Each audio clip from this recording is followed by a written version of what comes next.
So Hardball, which is a show from MSNBC, did a poll recently determining how many Republicans support going to war with North Korea, specifically doing a preemptive strike on them. Here's the answer. 46% support, 41% oppose. Now, obviously not all 100% answered. About 87% of the questionnaires did. I did the math. That adds up to about 53%. So it's close, but a majority lead to doing a preemptive strike. Now, let's make no doubts about this. Doing a preemptive strike would lead to a complete war with North Korea.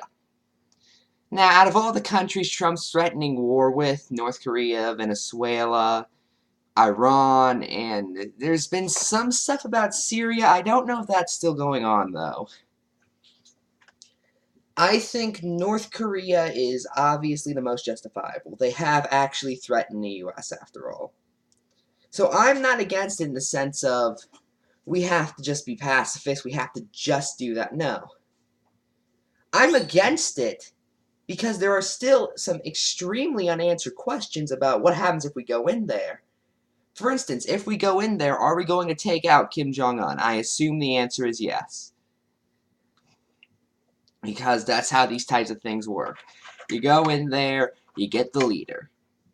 Okay, then what do we do? Do we do regime change? Well, if we do that, North Korea is a highly propagandized nation that hates the United States and loves their leader, so we're looking at full-on revolution within 5 years. Maybe 10 if we're lucky.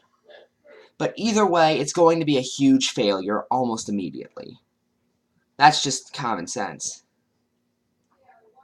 But okay, let's say we go in there and we don't replace him with anyone. Then we've just created a power vacuum, and that will be filled by someone worse. We saw that when we took out Hussein in Iraq and Gaddafi in Libya. That created a power vacuum, and that's one of the reasons ISIS was created.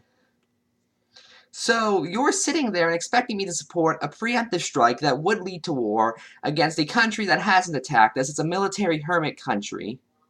It has a budget of about 17% of a Venezuelan dollar. I've made that joke before, but it's true.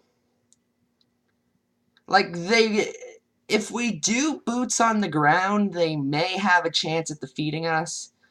But you throw in an airstrike or two, we win by pretty much default.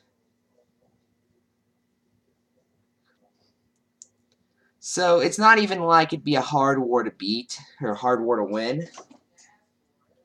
Of course, there's also the killing of the innocents that would take place in that, but that's a very different topic.